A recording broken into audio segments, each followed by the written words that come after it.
The year was 1854, and the SS Arctic, the fastest passenger liner of its time, set out to cross the Atlantic.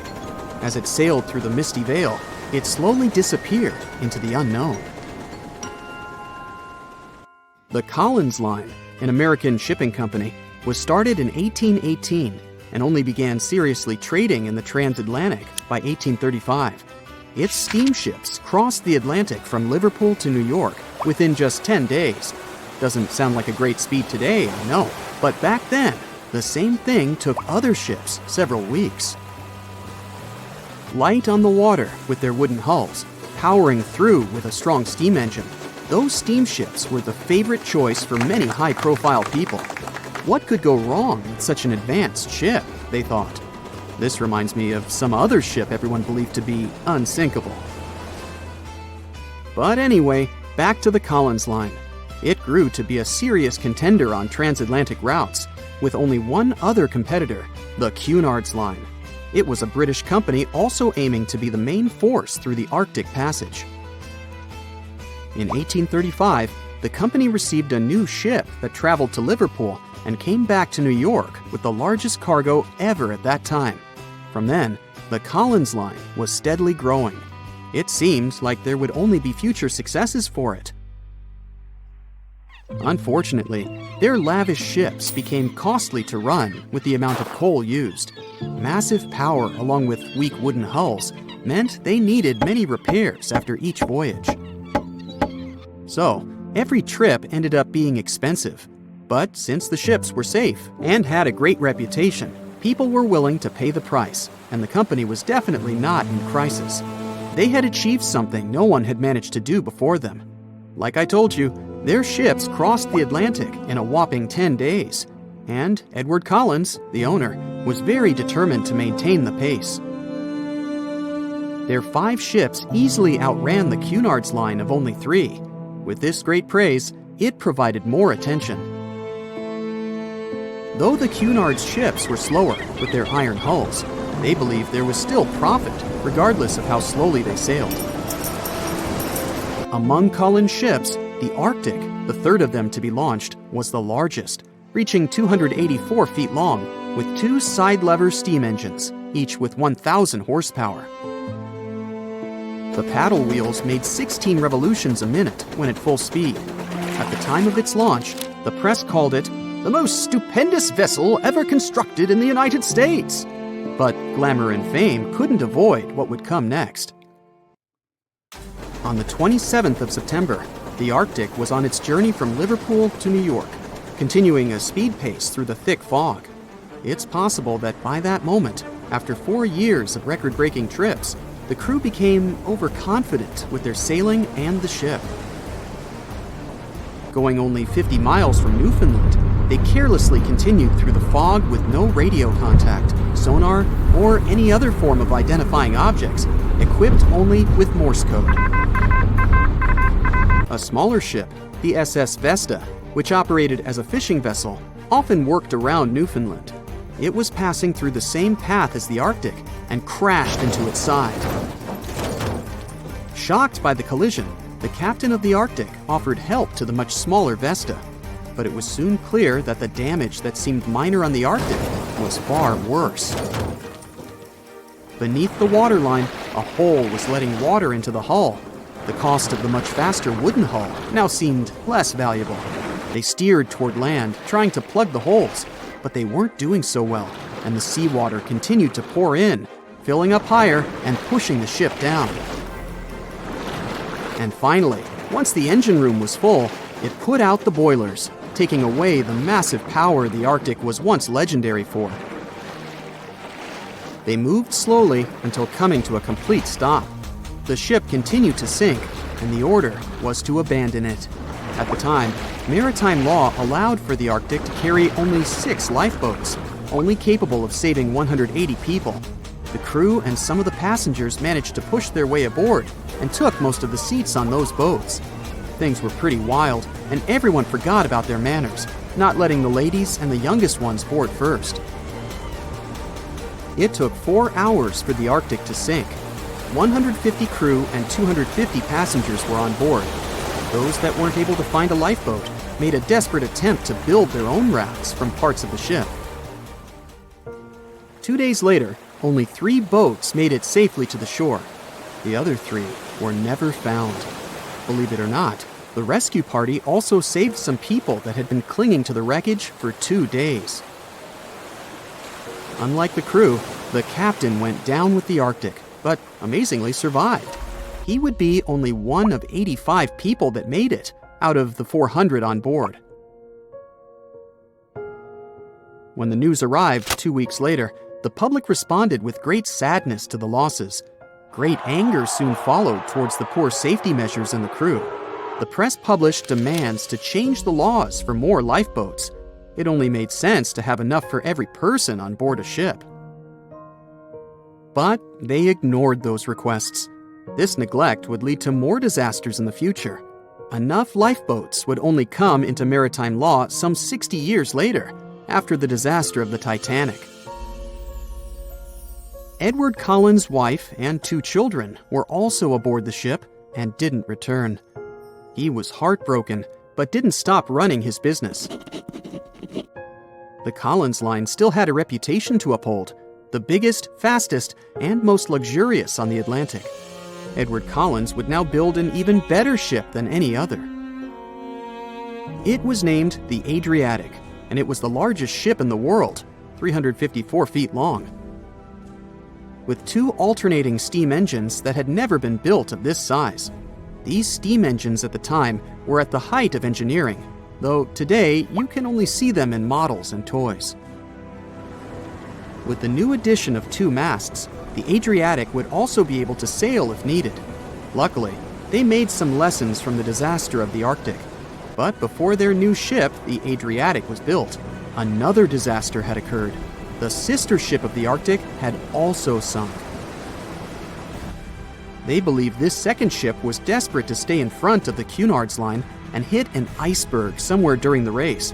This weird contest took the lives of 141 people.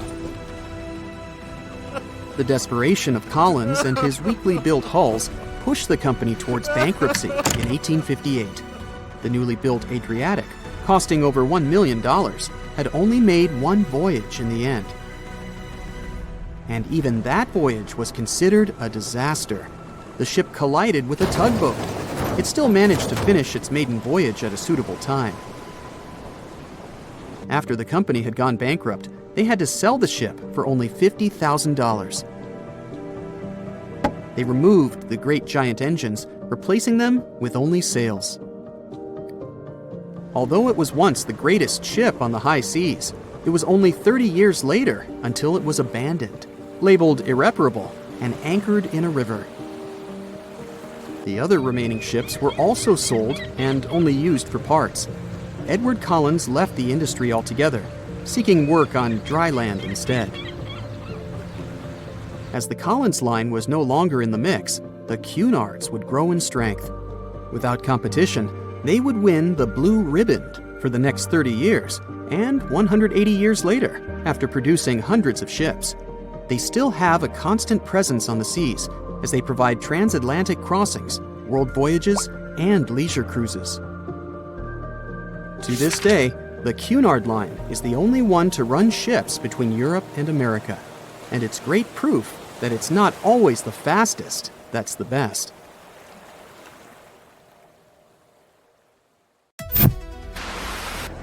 Nearly 140 years ago, some fishermen pulled pieces of a ship from Lake Michigan. But where was the rest of it?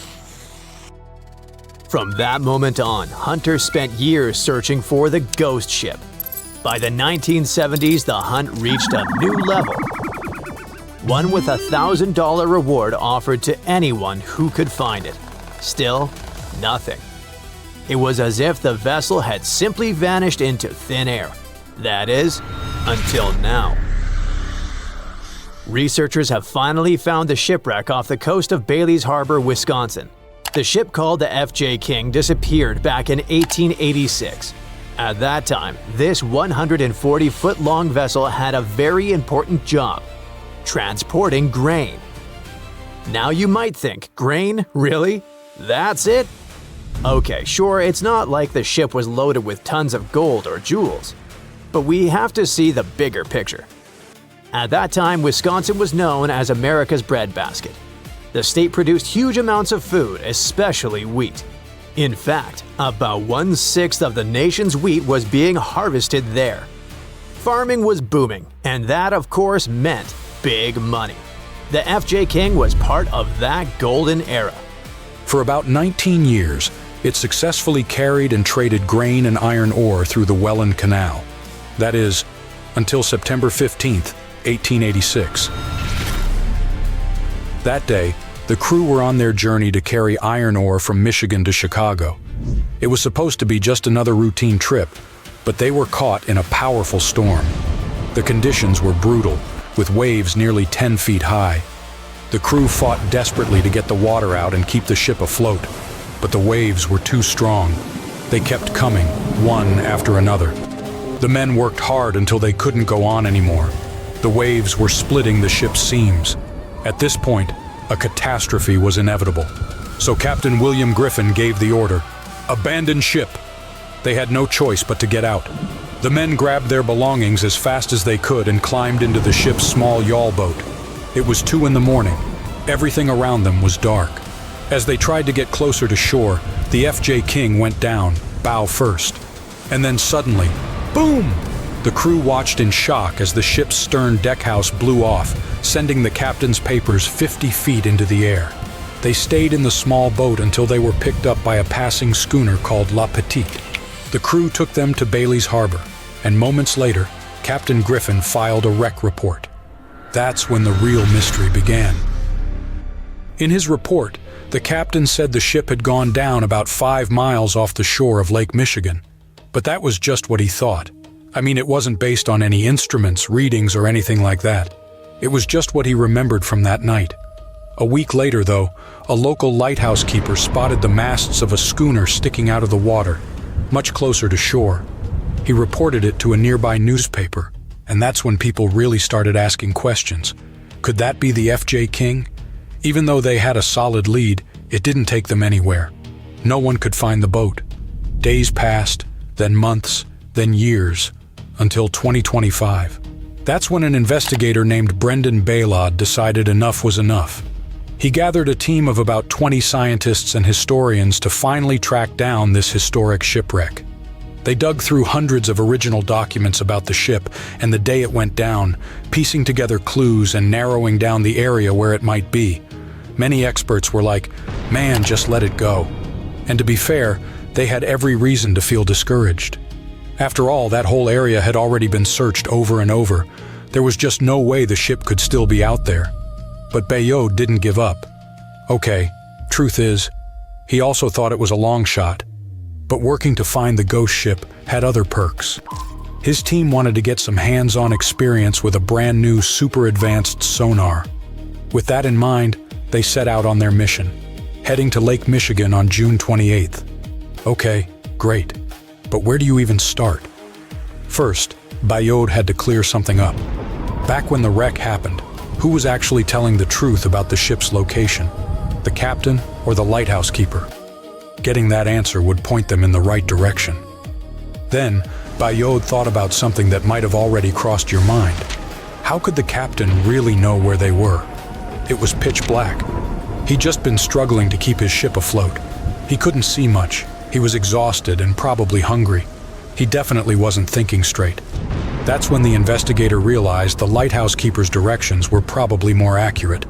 Thankfully, he found the newspaper article from 1886.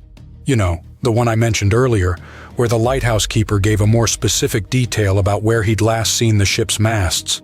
What the investigator did next was draw a 2-square-mile grid around that location, and the team decided to map the lake bottom inside that grid using their fancy tech. So, there they were, aboard the Shoreline, a tour boat that usually carries sightseers along the peninsula. But that day, they didn't really expect to find anything. Their only goal that afternoon was to test their new side-scan sonar, one with much greater capability than the previous model the crew had been using. But then, after about 2 hours of searching, something strange happened. The sonar was sending out sound waves to map the dark floor of Lake Michigan when it started to act a little differently. And as the images began to stitch together, they revealed a shape that was impossible to mistake. A ship. Bingo. They'd found it. Turns out the wreck was less than half a mile from where the lighthouse keeper had said it would be. At this point, some of the crew had to pinch each other. They couldn't believe their eyes. They were shocked, not only because they'd found the ship so quickly, but also because of how well it was preserved.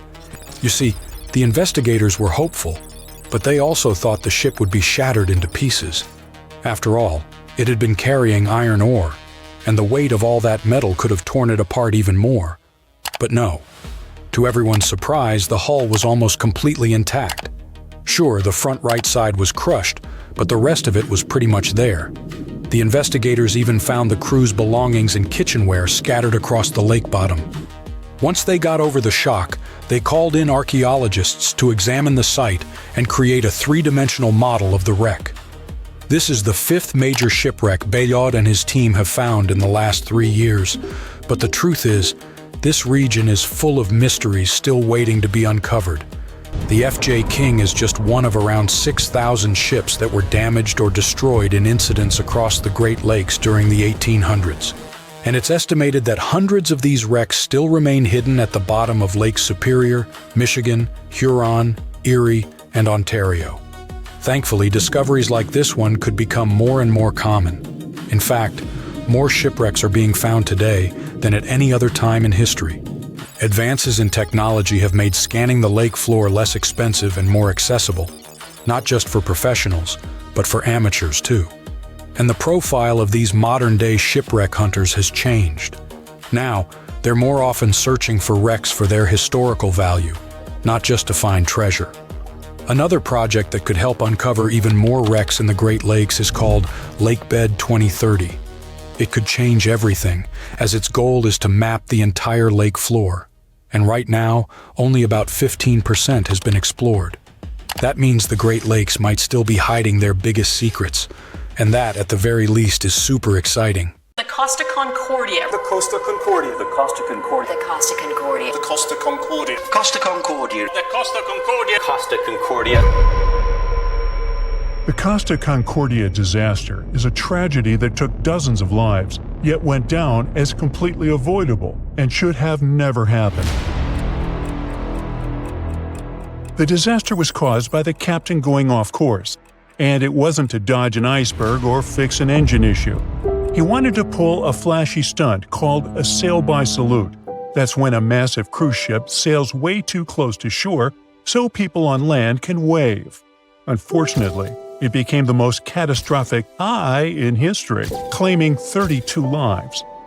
It was 2012. Over 4,000 people boarded the Costa Concordia for a chill 7-day Mediterranean cruise. But Captain Francesco Schettino wasn't content with just following a safe, boring route. So, on January 13th, after leaving Civitavecchia, Italy, he steered toward Giulio Island to pull off his grand salute. Did he have authorization? Nope. So he ordered the crew to change course, and it went something like, "Listen guys, let's head this way." But the helmsman heard "that way," and without a translator handy, the ship took the wrong turn straight into the rocks. There was a magic show going on when the lights suddenly went out. At first, people thought it was part of the act, but then came a horrendous, loud crash, and everyone started to panic. The ship rolled onto its side, and suddenly, it became impossible to access lifeboats. Some passengers had no choice but to jump into the cold sea and swim for land. And this wasn't just cold water, it was hypothermia cold, the kind that freezes your muscles and shuts down your arms and legs in minutes. And to make things worse, the ship hadn't even run an emergency drill, so it was total chaos. At some point, Captain Schettino abandoned the ship.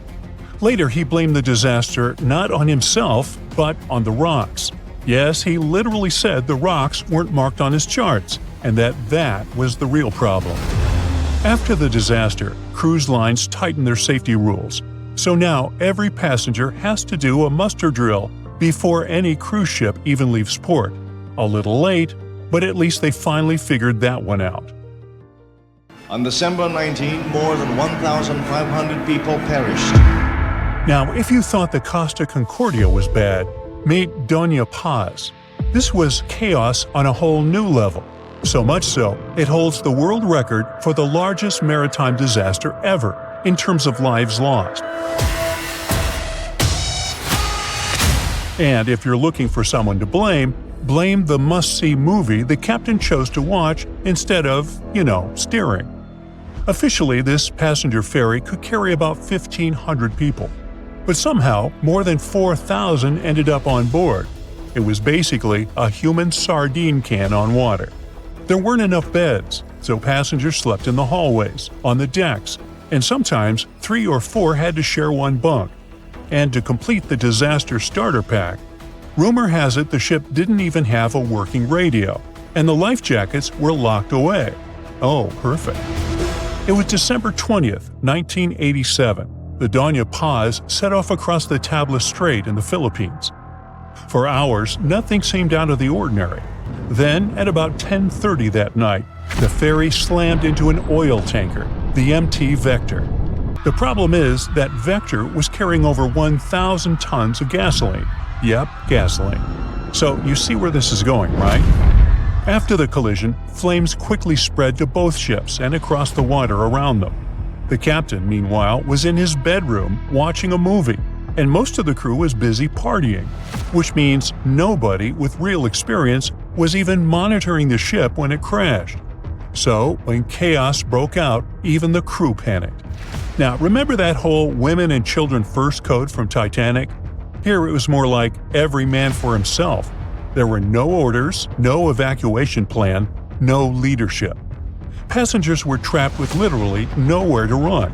Some were forced to jump off the ship, only to land in flaming waters. Others didn't even have time to react. Out of more than 4,000 people on board, only 25 survived. What we learned from this disaster is that, yes, there is a limit to how many people you can fit onto one ship. Afterward, the Philippine maritime industry finally enforced stricter safety standards and got a lot tougher about passenger limits. So no, you won't be sharing a bunk with a random stranger if you get on a ship there today. If the Doña Paz is known as Asia's Titanic, then the MV Lujula is Africa's version of it. In 2002, this ferry was supposed to make a trip from Ziguinchor to Dakar. The Lujula was designed to carry about 580 passengers, but on the day of the disaster, it had more than 3 times that number on board. So, from the moment it left port, the ship was already leaning to one side. To escape the hot, overcrowded cabins, many passengers gathered on the upper deck, where students were chatting, playing cards, or flirting far from their parents' eyes. But when night fell, those life-is-good vibes disappeared fast. Dark clouds rolled in, and strong winds started rocking the ferry. As rain started pounding the Lujula's deck, hundreds of passengers rushed inside. Then the ship suddenly tilted hard to the left, and water came pouring in. The cargo hadn't been tied down properly, so it all slid to one side. Even a heavy generator broke loose, and suddenly everything went dark. Panic spread. People grabbed onto anything they could, railings, ropes, other passengers, but the ship tipped too far. Within minutes, the ferry capsized off the coast of Gambia. Most of the travelers were trapped inside. Only 64 people survived. Even after 2 decades, no one has truly been held accountable. Some blame bad weather, but others say it was human error, and honestly, there were plenty of those. Too many people on board, warnings ignored, and a painfully slow rescue. Let's just hope nothing that tragic ever happens again.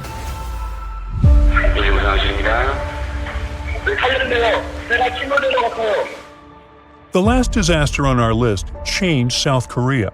We're talking about the MV Sewage. It was April 2014. A ferry carrying 476 people, mostly high school students, was supposed to be a fun trip to Jeju Island. Selfies, snacks, sea breeze. But instead, 304 people never made it home. Those who did survive were mostly rescued by random fishing boats and commercial ships nearby, because the official rescue team took about 30 minutes to show up. That's right, 30 minutes.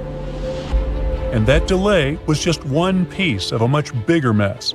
This was a completely preventable disaster from the start. The trip started out fine. Then, around 8:48 in the morning, the seawall made a sharp turn and suddenly started tilting. But how sharp does a turn have to be to tip a massive ship like that? I mean, it's not a kayak.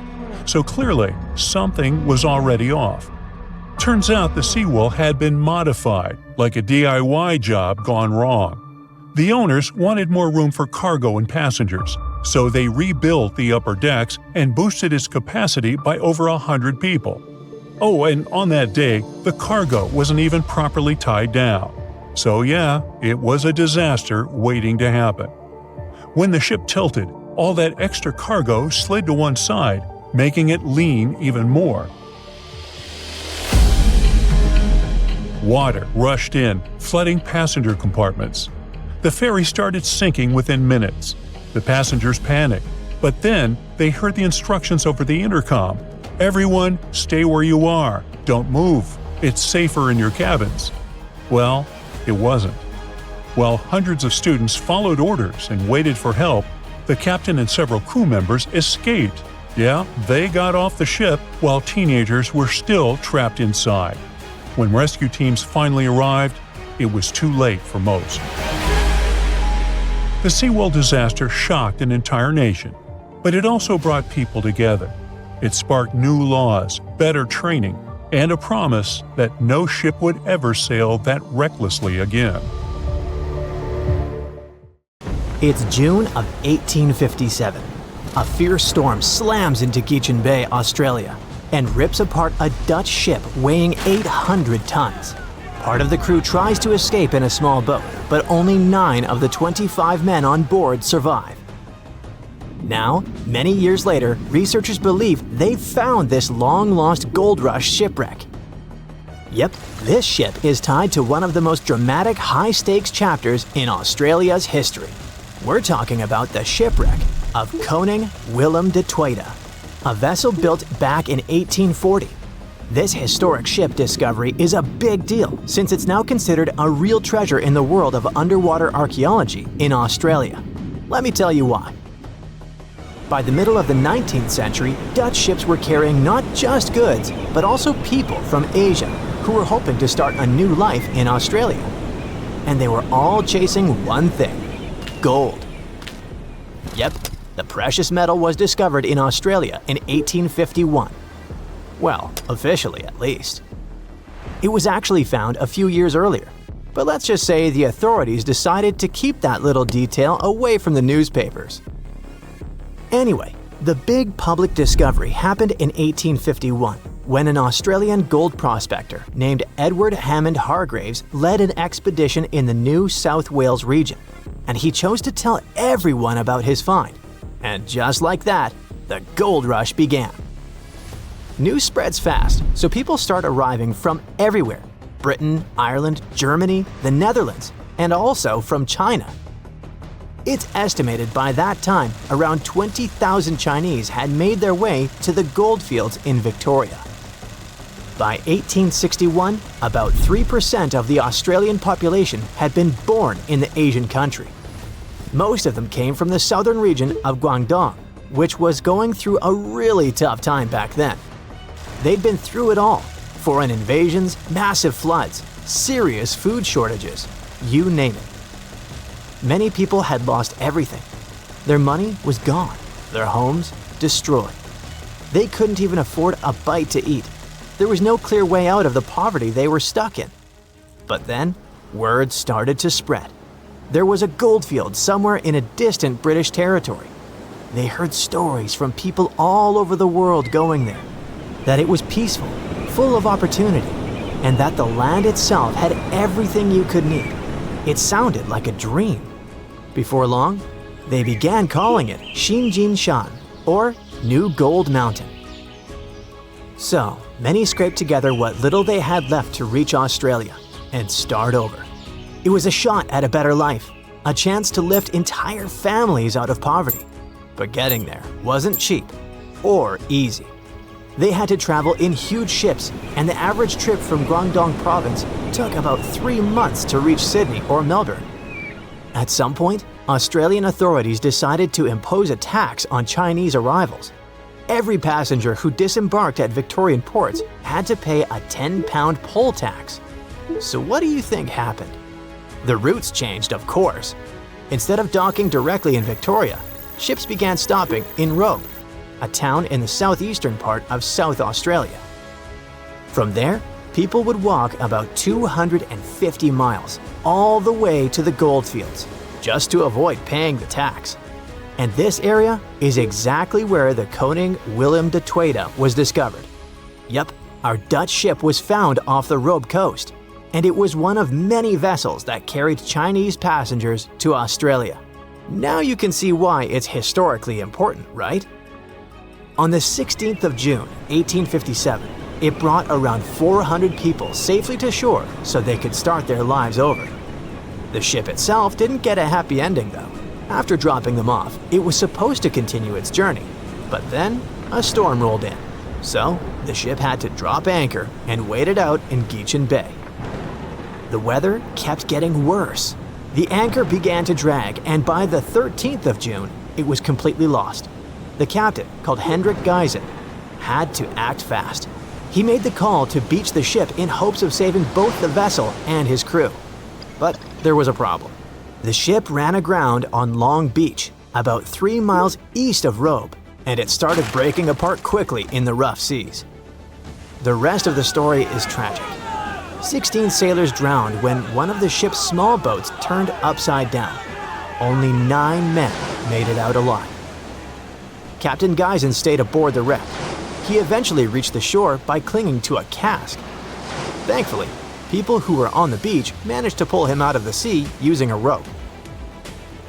A few months later, things from the wreck were sold to a local man in Robe named Jacob Chambers for £225, which was a pretty big amount of money back then. And that's because people were able to save a good amount of stuff from the wreck, like the bell, some doors, and wooden planks from the hull. Those doors and some of the timbers were later used to build the Caledonian Inn, a historic 2-story stone hotel that went up in 1859. As for the bell, it was supposedly used at Robe Primary School for over 100 years, but researchers aren't so sure about that part. What we do know is that most of the ship's remains were still missing, until now. After 3 years of hard work, a team affiliated with the Australian National Maritime Museum believes they have finally found the Koning Willem de Tweede. The project kicked off in April of 2022, and its main goal has been to search for, locate, and carry out an archaeological survey of the shipwreck's remains. To do that, they mainly used 2 tools: underwater metal detectors and a marine magnetometer, a device that detects changes in the magnetic field of the seafloor. Soon, this technology started picking up a bunch of anomalies in the area where the shipwreck was believed to be. And by anomalies, I mean weird signals. Clues that something might be buried under the seabed, probably hidden under layers of sand or mud. They believe those signals were coming from the iron parts of the ship's windlass. That's a big winch at the front of the ship used to pull up the anchors. Some of those pieces were sticking up slightly from the seabed, along with a partially exposed iron frame. They also spotted a well-preserved wooden plank underneath the windlass, which suggests that more of the ship's hull is still down there, just buried under the sand. So why do they feel confident that this wreck is the Koning Willem de Tweede? Well, basically for 3 reasons. First, the location. The spot where they picked up those signals lines up with historical accounts of where the ship went down. And it just so happens to be the only known shipwreck in that part of Long Beach. Second, the size. The cluster of magnetic signals roughly matches the ship's documented length, which is about 140 feet. Third and last reason, they found pieces of Chinese pottery from the 1800s right on the beach next to the site. When you put all those facts together, it basically screams Koning Willem de Tweede. That's why the team feels so confident they've finally discovered this historic ship. But even though they have good reasons to believe it, more research still needs to be done, so they're planning future visits to the site to keep monitoring things. The goal is to check the ship's condition and look for more parts of the hull or artifacts that might get uncovered as the seabed shifts over time. Let's hope they get lucky next time around. For years, the world's most valuable shipwreck was just a legend, until now. It has finally been found, and among the wreckage was a real treasure worth $1.1 billion. To understand this better, we need to go back to 1622. That year, the mighty Spanish galleon Nuestra Señora de Atocha set sail from Havana, packed with riches belonging both to King Philip IV of Spain and to the wealthy members of the crew. We're talking about gold, silver, copper, and emeralds from Colombia, Peru, Mexico, and Venezuela. The cargo was so large, totaling more than 40 tons, and so vast that it took 2 months to transport it to the ship. The ship was also packed with people. There were 265 people on board. At first, everything went well, but then came the Florida Straits and trouble. The crew found themselves lost in the night that was not only cold, but also stormy. And before long, they were facing a powerful hurricane. The wind tore the masts apart. Giant waves destroyed the rudder, and soon, the Atocha was sinking toward the darkness of the seabed. The disaster that night meant a huge loss of wealth for King Philip IV, but even worse was the loss of life. Of the original 265 crew members, only 5 survived. They managed to climb up the mizzen of the ship, the only part that remained above water. With all that treasure gone, the Spanish were quick to spring into action and devised a salvage operation.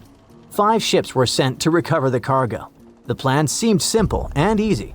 After all, the hatches were securely locked, so the treasure could still be there.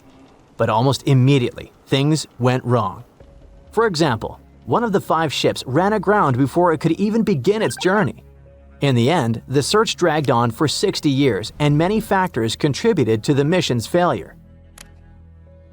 That may not seem so bad today, but back then, divers didn't have the technology or safety equipment that we have today. Exploring the seabed was risky, and more often than not, it led nowhere. While searching for the Atocha, the rescuers found traces of another vessel, the Santa Margarita, the Atocha's sister ship. Another hurricane passed through the region a month after the sinking. The seabed became a jigsaw puzzle with pieces of the ship scattered everywhere. The rescue mission became almost impossible. Over time, the Spanish managed to recover part of the Santa Margarita's cargo, but Atocha's treasure seemed lost forever. Even so, no one forgot that story. Then in 1969, more than 300 years after the sinking, everything began to change. An experienced deep-sea diver, Mel Fisher, stepped in and decided to rewrite history. Mel had already spent a big part of his life at the bottom of the sea. He and his wife even ran a diving school in California. So, Mel gathered his family and moved to the other side of the country. He led a new team of hunters whose mission was clear: to find the lost treasure of the legendary Atocha. They had little more than a boat, some diving equipment, and metal detectors, but that was enough to get them started. They focused on a region called the Matacumbe Keys, mentioned in several 17th century documents. In the first year, they traveled more than 100,000 miles but found absolutely nothing. It seemed like an impossible dream. But Mel still had a card up his sleeve. Eugene Lyon, a historian who would change the course of the search. Eugene delved into the Spanish archives in search of clues about the shipwreck. It was there that he found an important document that mentioned a group of people trying to save it. On the last page, it was mentioned that an area 100 miles from where Mel was searching had been the scene of the main exploration. This little piece of information was the needle in the haystack they needed. They rerouted the ship and soon arrived at the new location.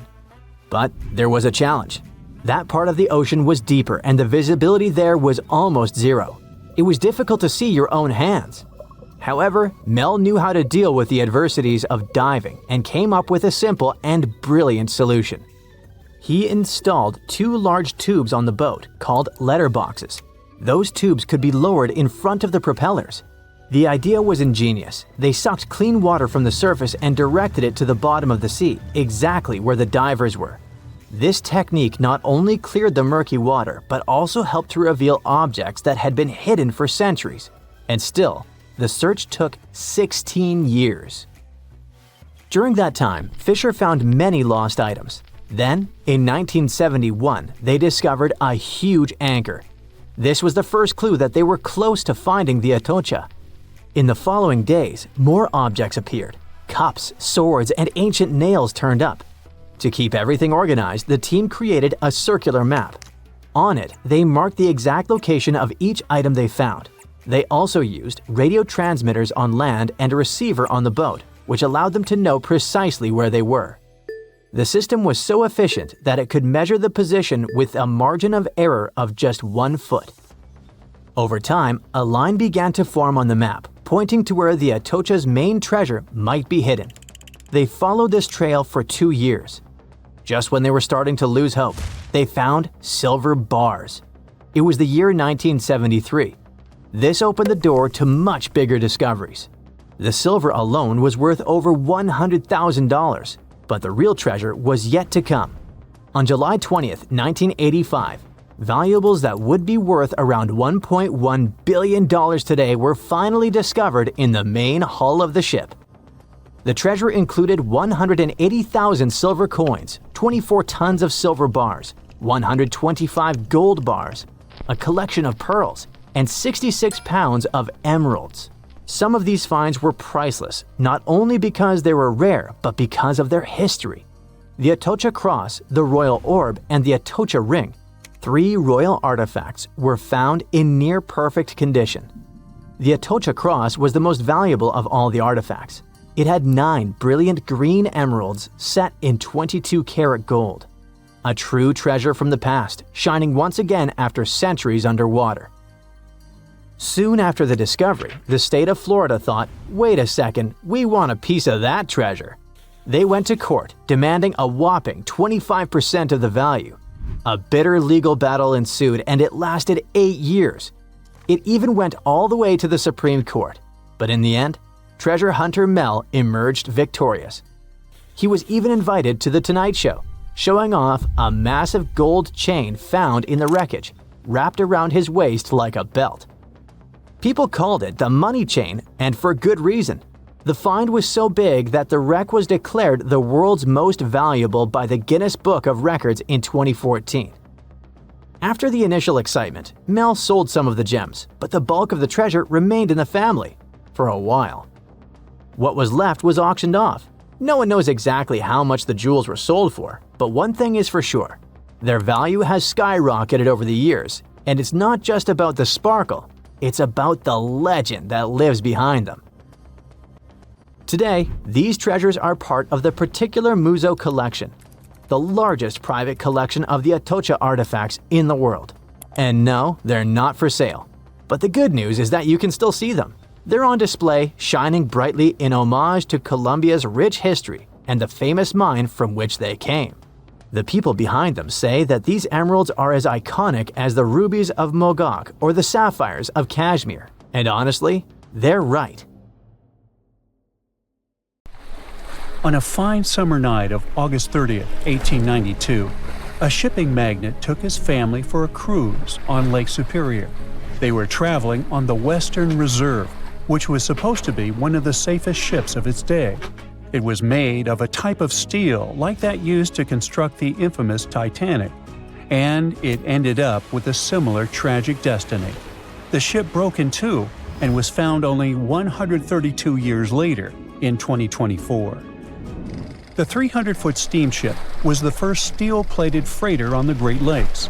One newspaper called it the Inland Greyhound because of how quickly it cut through the water. Peter H. Minch was the owner and inventor of this vehicle, which had been built just 2 years earlier in Cleveland.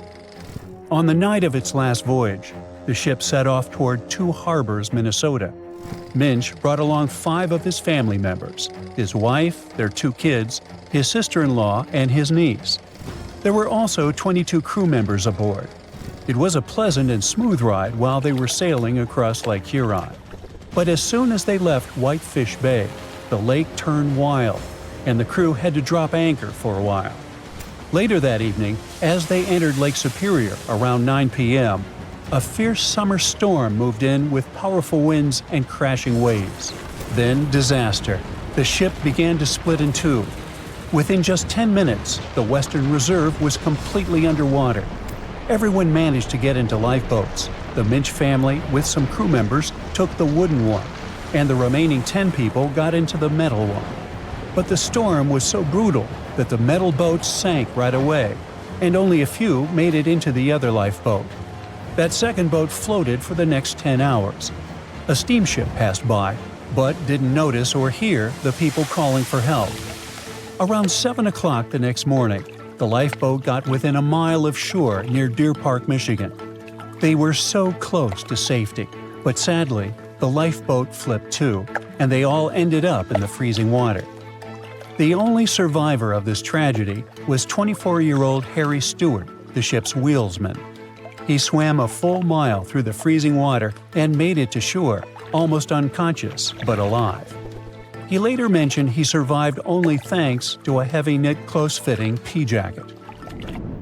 The Western Reserve was lost for over 100 years until a couple of determined explorers finally tracked it down. They spent over 2 years searching non-stop for the wreck off Michigan's Upper Peninsula. Daryl and Dan Erdl found it using a side-scan sonar that looks half a mile out on each side. One day, they saw a tiny blip on the left side of the scan. It was small, but Daryl measured the shadow, noticed that it was about 40 feet tall, and realized it must be something important. So they turned back and scanned directly over the spot. They saw cargo hatches and the wreck that looked like the ship had snapped in two, with one half lying on top of the other in an almost impossible position. Each piece measured around 150 feet long, and once they checked the width, they knew for sure that they had just found the legendary Western Reserve. Historians are still not sure why the vessel, that was supposed to be unsinkable, suddenly snapped in half, but they have a few solid theories. One idea is something called hogging. It happens when the ship rides up over a giant wave and the bow and stern are left hanging in the air with nothing underneath to support them.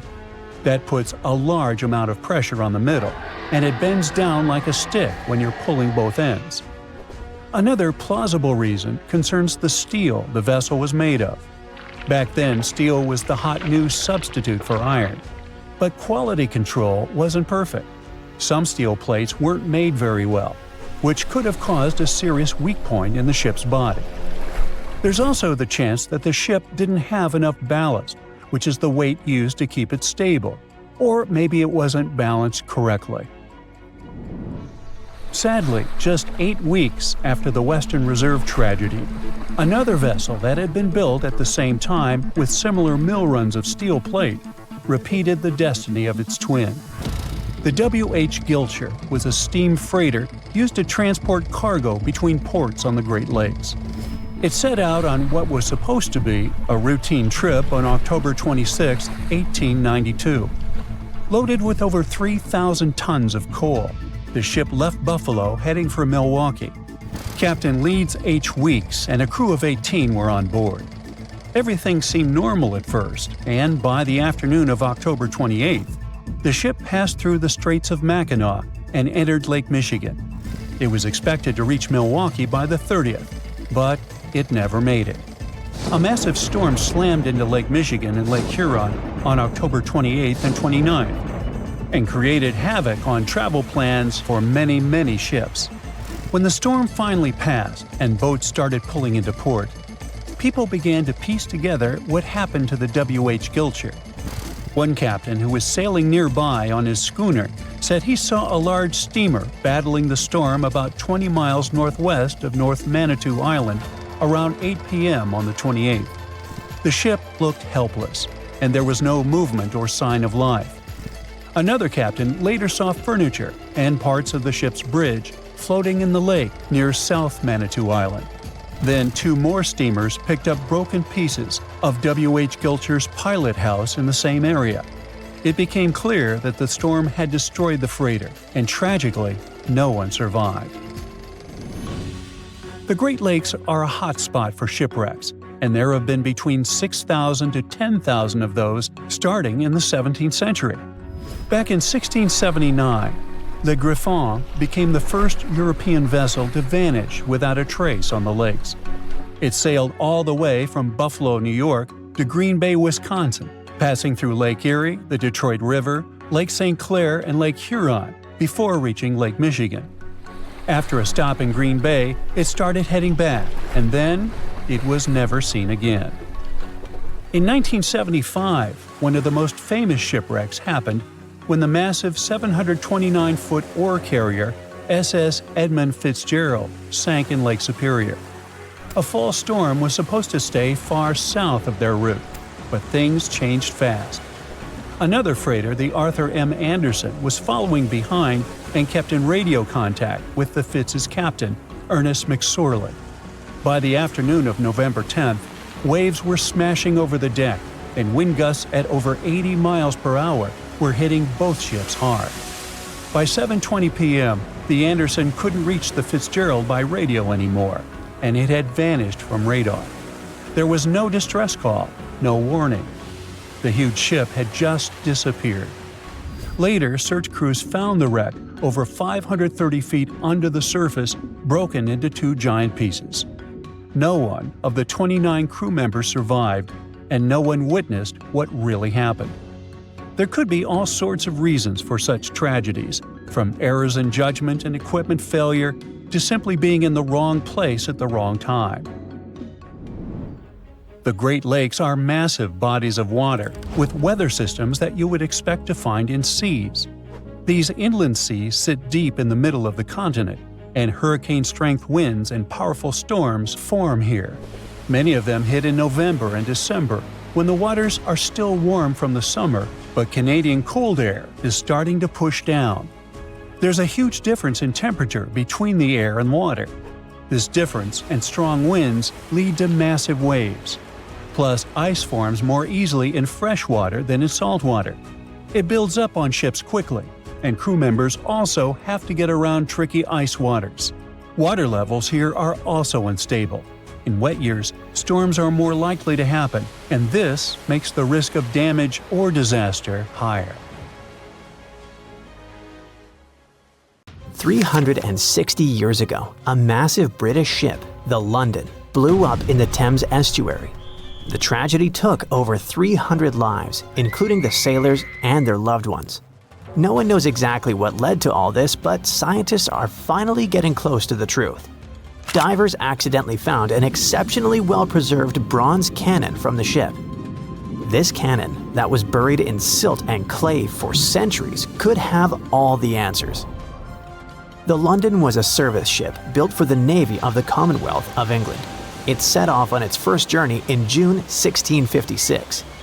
The ship played a huge role in British history as it was part of a convoy that went to the Netherlands in 1660 to collect Charles II and restore him to the throne. 5 years later, in March 1665, it was traveling from Chatham to Hope. From there, the Admiral Sir John Lawson was supposed to take it to the sea. But just before reaching the buoy of the Knower, the gunpowder suddenly blew up on the ship. About 25 people who were in the roundhouse and coach survived, but over 300 drowned. The ship broke into 2 pieces. Henry Bennett, the Earl of Arlington, passed along rumors that it all happened because of cheap, low-quality gunpowder that was on the ship. When experts of that time inspected the shipwreck, they concluded that the cannons could still be salvaged, but the ship itself was a total loss. Later, when someone recovered some of them, in 1679, there was a scandal where they tried to use them to settle a completely unrelated debt. In 2005, divers rediscovered the London. To protect it, port authorities even had to move the shipping lane, and a team of archaeologists got to work exploring it. That wreck is a big deal because it gives us real insights into English naval history. Visibility in the Thames estuary can be terrible. Sometimes you can't even see 1.5 feet in front of you. Working on the site is also super tough because it's in a crazy tidal environment, and a busy shipping lane, where huge cargo ships constantly pass by, is still near. So when a cannon suddenly appeared, stuck deep in the clay, it meant the conditions had to be absolutely perfect. Experts believe the find is from the Commonwealth era, and it's medium size, about 8 feet 6 inches long. It was part of a special set made specifically for the London and was placed on the ship's lower deck. Every single gun carriage on the London was one of a kind because all of its cannons came from different countries and different periods in naval history. Big cannons were really rare and crazy expensive to make since they needed tons of bronze or iron and had to be individually cast. That's why the Navy often grabbed cannons from captured rival ships, old shipwrecks, or decommissioned vessels. The new find is one of the clues that could eventually help scientists to solve the mystery of the London tragedy. So far, they've also found leather shoes, pieces of instruments, wooden tools, rope, and a compass. All these artifacts are like puzzle pieces to them. They still don't have enough evidence to be sure, but it looks like both the pipe and candles could have been sources of flames that set off a larger bang. Some workers made another amazing find at a flooded quarry in nearby southeast England, about 60 miles southeast of London. They stumbled upon the remains of a rare Elizabethan-era ship hundreds of yards away from the nearest coastline. Finding a ship from the late 1500s is a huge deal, because very few vessels from that time have survived. Studying it could help scientists answer some big questions about an important era in history, when England was becoming a major player in European trade. Today, the quarry site is about 1,000 feet from the sea, but back in the 1500s, it was actually part of the coastline. Archaeologists think the ship either wrecked on a rocky headland or someone dumped it there when it was too damaged to sail anymore. Scientists haven't identified it yet, but they studied over 100 pieces of its wooden hull, reading the tree rings, and found that it was built from English oak trees cut down between 1558 and 1580.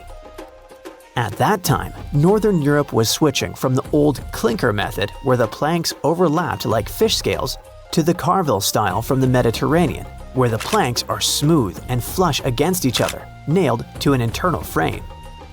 Old wood usually rots away pretty fast when it's exposed to air or water. But if it's buried under a thick, oxygen-free layer of mud or silt, it can survive for centuries. That's exactly what happened here. The team is using laser scanning and digital photography to document everything about the wreck. Once they finish their research, they plan to rebury the timbers under the silt in the Quarry Lake, so the ship can stay there safe for many more centuries to come. A team of archaeologists in Norway found a ship in an even more unexpected location, in a flat field. There's a hill nearby called Gel Mound. It's actually a huge burial monument that the Vikings themselves had built. The farmer who owns the field wanted to dig some drainage ditches, but first, he needed experts to check for anything important underground. Archaeologists used a high-resolution georadar attached to a tractor-like vehicle. When they scanned the field, they discovered that it used to be packed with burial mounds, at least 8 new ones nobody had ever found before. And beneath one of the mounds, the radar picked up the outline of a ship. Back in Viking times, ships were super valuable, so they only buried them with really important people. Scientists have only found 3 boat burials in all of Norway before, and this is the first new one in years. The team believes this ship is from Viking times, probably between the years 500 and 1000 CE. Because the burial mound above it got flat over time, the ship is now only about 1.6 feet below the ground. That's super close to the surface. It's around 66 feet long, and the radar showed that parts like the keel and the floorboards are still preserved. The archaeologists plan to explore more using non-invasive tools so they don't wreck anything by accident. If they need to, they'll start an excavation.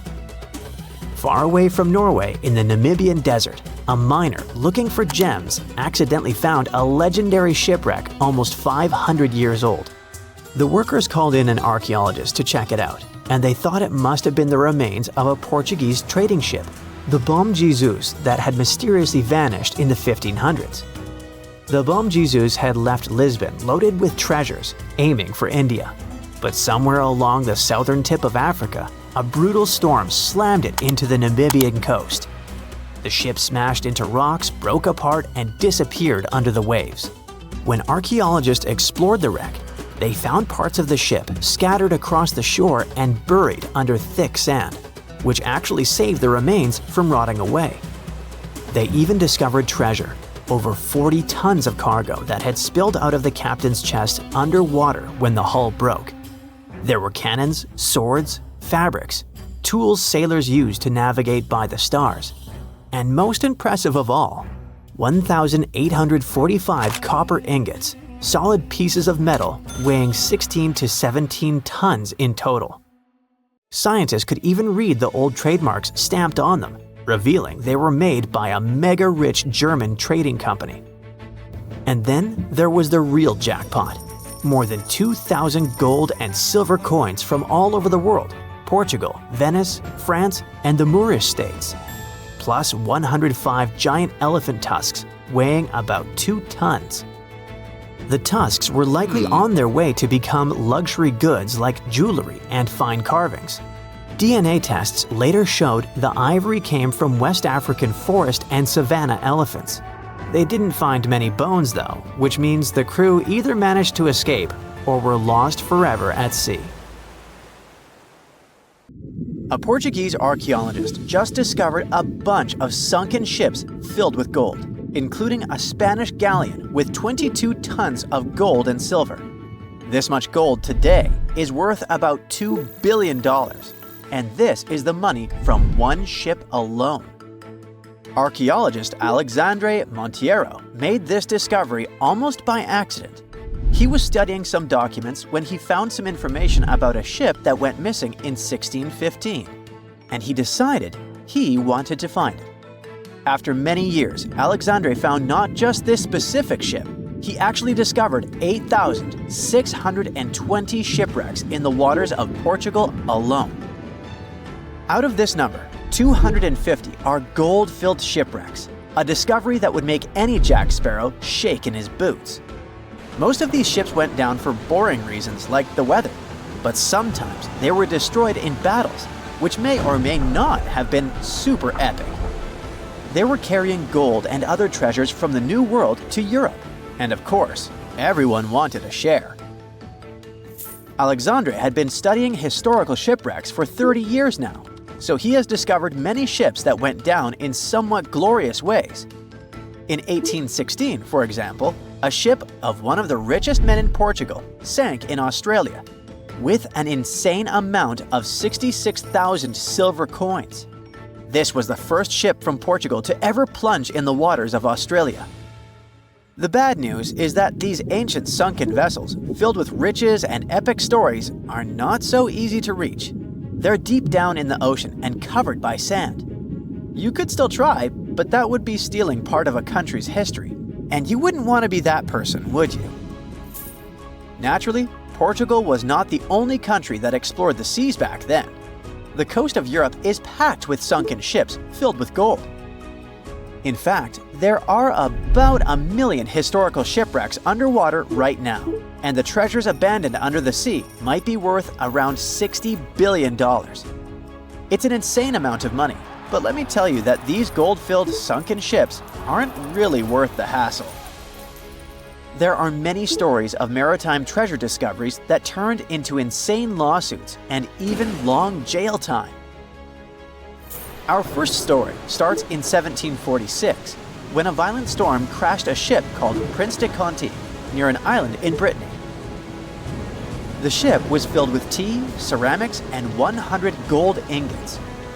Of course, the owners of the ship tried to save the loot, but if it's not easy now, imagine how it was back in the 18th century. It took more than 200 years for the vessel to be found. It finally happened in 1975, when a group of French men discovered it and decided to take pretty much every valuable thing they could find. Now, I said these things were not worth the trouble for a reason. In France, if you find anything that can be historical, you must declare it to the local authorities within 48 hours. Fail to comply, and you will be committing something known as a crime. To be fair, our French friends here did declare their findings, but only the corroded cannons from the ship. And the gold? Well, they sold it. Obviously, because each gold bar is worth between $125,000 to $231,000. It took French authorities almost 50 years to retrieve the stolen gold, and they didn't retrieve all of it.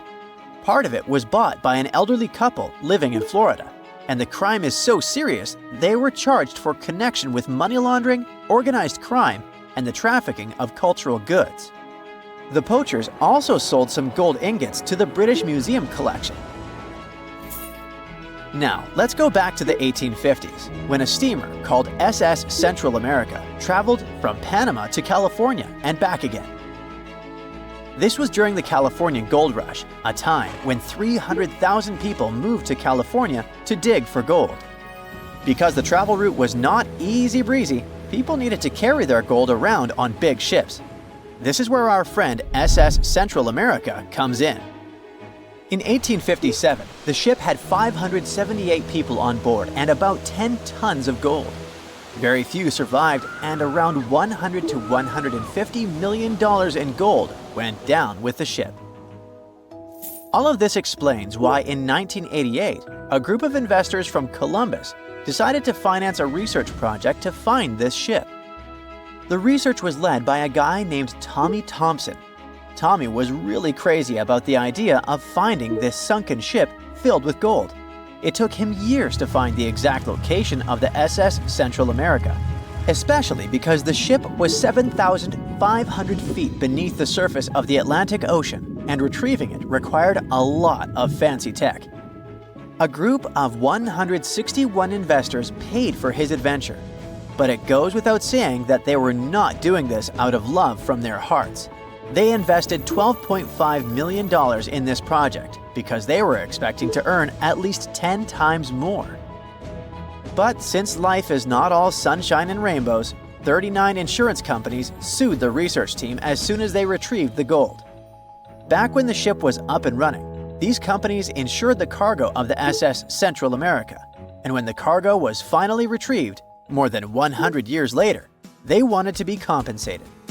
They said it was not their job to retrieve it, but that doesn't mean they abandoned it. This crazy talk didn't stick, and 92% of the gold was given to the research team.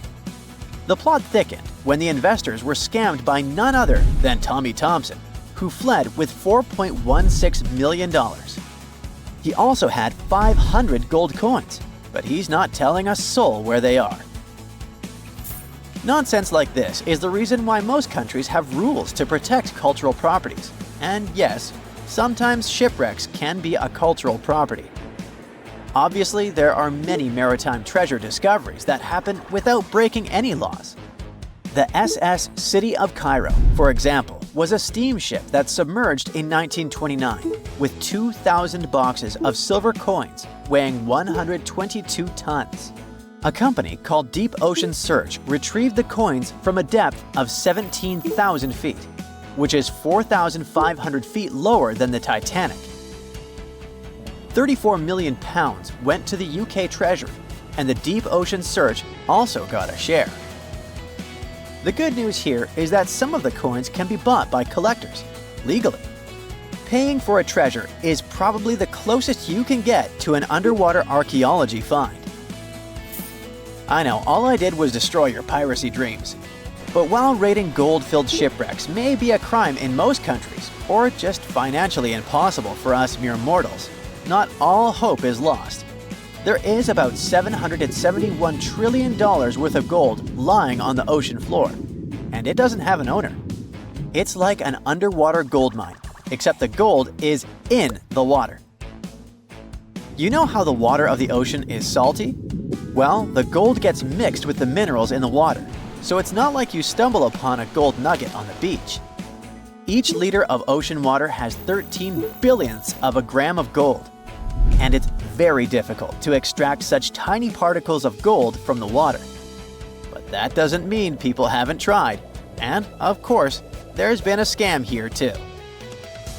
In the 1890s, a guy claimed he had invented a thing that would suck gold from the seawater. When he got enough money, he fled the country with the cash.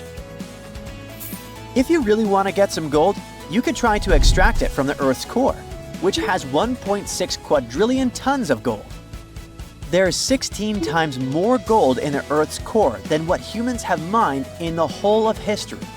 No hoax involved here because nobody has dared to go down there yet. With archaeologists discovering gold-filled sunken ships out and about, maybe we can make our own maritime treasure discoveries, or at least save enough money to buy some silver coins. Welcome to the Spirit of Discovery cruise ship, which will take you on an unforgettable sea voyage around the Canary Islands. The azure endless ocean, delicious food, the highest service, premium cabins, and a terrible nightmare that you will probably remember for the rest of your life. This is exactly how one luxury trip of the Saga Cruises Company ended last year. Instead of relaxing during the cruise, passengers felt fear and horror, and even had health problems. And that's why. On October 24th, the Spirit of Discovery liner started a 2-week cruise around the Canary Islands. There were about 1,500 people on board. About 1,000 were passengers, and the rest were crew members. The first week went great, but then the liner encountered a serious problem called nature. There were strong winds and big waves. The captain decided to return to the UK ahead of time, but the decision was made too late. The ship was caught in a severe storm in the Bay of Biscay. A powerful wind with a force of 11 points hit the vessel. To make it easier for you to understand, the 11-point wind is able to tear out trees together with roots, destroy residential buildings, and plunge entire cities into chaos.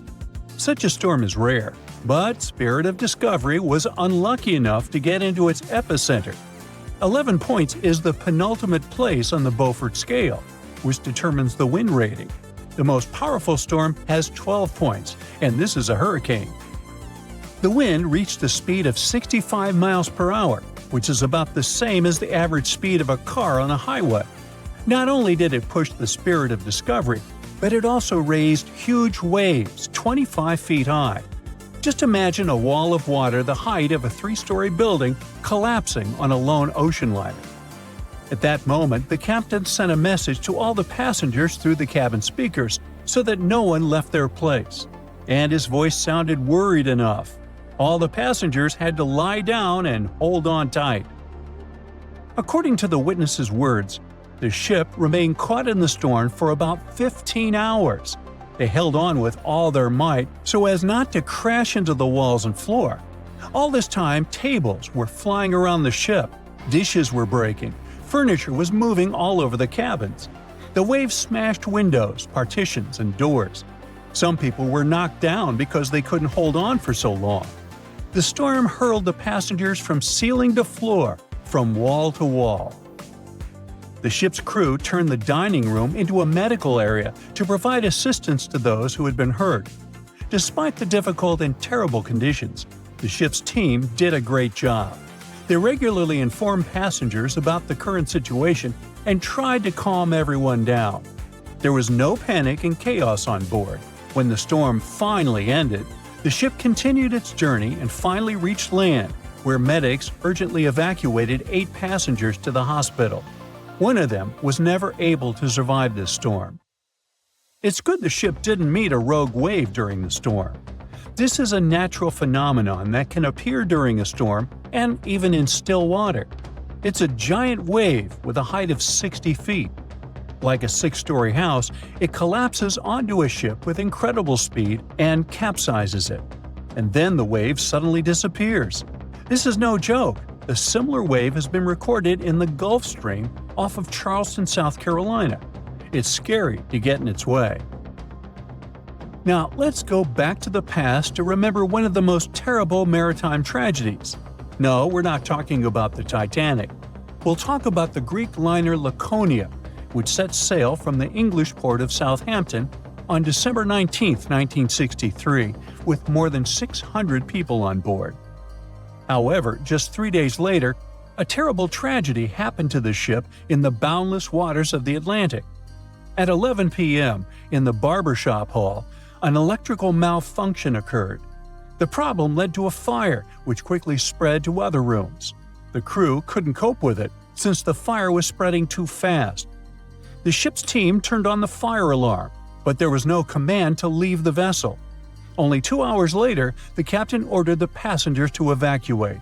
All this time, people were either relaxing in their cabins or enjoying a party in the ballroom. The crew was probably trying to put out the fire without causing panic. However, when the situation became critical, the evacuation began.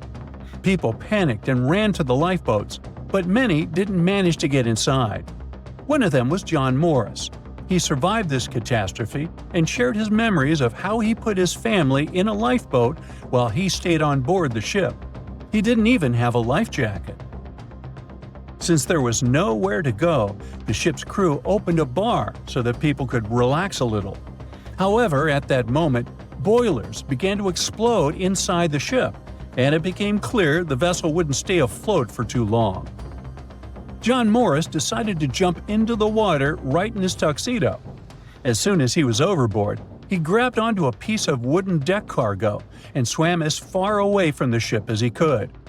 The giant liner could sink at any moment, and when such a huge object goes down to the seabed, it forms a water funnel that pulls along everything around. Rescuers arrived at the scene sometime later. Fortunately, John Morris's pregnant wife and young son were alive, but his mother-in-law unfortunately didn't survive the disaster, like many other people that day. Of course, after this incident, the Greek Ministry of Merchant Marine initiated a thorough investigation. For 2 years, they collected information from passengers and the captain, studied the technical characteristics of the ship, and eventually came to certain conclusions. According to them, the ship's crew gave the evacuation order too late. Not all passengers were able to get into lifeboats, but half of those boats remained on board because of the chaos that prevailed during the evacuation. Several officers of the liner were accused of negligence, but the captain and his first mate received the most criticism. As for John Morris, he stated that he felt himself under protection that day. Another unusual story happened on a cruise ship relatively recently. Spoiler alert, the ship didn't sink, there was no evacuation, and the weather was good. However, for many passengers, this journey became a real challenge. Imagine that you've been working for a long time and saving up money to go on your dream trip on the Celebrity Mercury cruise ship in the Caribbean. You arrive in South Carolina, from where the ship begins its journey. You get on board, looking forward to a week's rest. At first, everything is fine. People are having fun, chefs are cooking delicious dishes, and beautiful daytime landscapes turn into night parties. But then suddenly, many passengers start throwing up. Someone is in a hurry to go to the toilet, and someone stays and vomits right in the halls. The cruise turns into chaos. More and more people feel terrible because of unknown poisoning. You also visited the restaurant and eaten seafood, but fortunately, the disease has avoided you, which can't be said for more than 400 other passengers. Almost every 1 in 4 people on board face gastrointestinal problems. There were almost 2,000 people, and a quarter of them are in bad condition. Crew members do endless cleaning. They wash the deck, give people nausea pills, and ask them not to leave the cabin till the illness passes. The captain sends several samples ashore to determine what caused the poisoning. Unfortunately, the cruise is already ruined, and all the passengers have unpleasant memories. So the company organizing the trip issues certificates that can be used on future cruises. It's not the most pleasant experience, but it's still better than nothing. Now, imagine if, instead of just feeling sick, people got infected with some kind of bacterium that would turn them into zombies. It would be much more exciting and scary. Now, do you think you could survive on such a ship full of zombies? And how would you do that? Tell me about it in the comments. The year was 1865. It was a boom of migration worldwide, with novel places discovered and new settlements created. Without planes like we have now, a ship was the only way to escape from the old life and journey towards a new, hopefully brighter future. So, a voyage like that was quite a regular thing to do. More than 500 immigrants safely reached Queensland, and the ship was supposed to head back to London sometime later. It was indeed a long journey, but not many people were willing to return to England. After all, they had chosen to come to Australia to create a brand new life, so it was only natural that the ship would come back nearly empty. However, the return trip was still quite lucrative, thanks to the cargo the ship would carry. The amount of produce ready to be shipped was substantial, primarily consisting of wool soaked in arsenic, tallow, and hides. It was two birds with one stone. Not only could the crew wait out the winter, warm in Australia, while England endured bitter cold, but they also wouldn't waste their time. With the sheer volume of produce to be loaded, it would take them around 3 months to accomplish this task. Reports were circulating that the Fiery Star was almost done loading up, but it turned out that the assessment was a bit too optimistic. To pass the time, Captain Ewell thought it would be a good idea to reach out to the Acclimatization Society and offer to help transport any animals they wanted to send to England on the Fiery Star. He already had some emus and kangaroos on board, but there was still room. The society held a vote, and they were totally on board, pun intended, with Captain Ewell's idea. They figured sending some taligalas would be a great plan. Even though a few of these birds were already in England, the French Society needed a couple, and they could get them shipped there through England. Little did the crew know that all this cargo, all the produce they were willing to sell in England, would ultimately lead to the ship's destruction. Not only was the Fiery Star lost, but most of the people on board did not survive to complete the voyage. March 23rd. That was the day when the ship manifest was finally published. A manifest is a list that details the cargo, passengers, and crew of a ship, plane, or vehicle, primarily for customs officials. This document helps those involved in the transport verify that everyone and everything that was loaded is still on board when the vehicle reaches its destination. Once it's published, it means the ship is almost ready to depart. There were 3 possible ways of passenger accommodation. First, there was the saloon, the antiquated name for first class. Next, there was the second cabin, which is, logically, second class. Finally, there was the steerage, the cheapest form of passenger accommodation on a ship. Back in the 19th and early 20th centuries, many people traveled from their homelands, often to North America and Australia, looking for a fresh start. Most of them were poor and had limited funds for travel. In total, there were 8 people in the saloon, another 8 in the second cabin, and only 21 steerage passengers. Out of the 37 passengers, only one, John Ormond, would make it out alive. He bought a ticket for the steerage, so unlike the Titanic situation, in this case, the class didn't really matter. The crew members list wasn't as detailed as the passengers. It was known that, in total, there were around 55 people in the crew, from able-bodied seamen to crew members simply called boys. But there's something telling me that the crew wasn't really that important for the captain.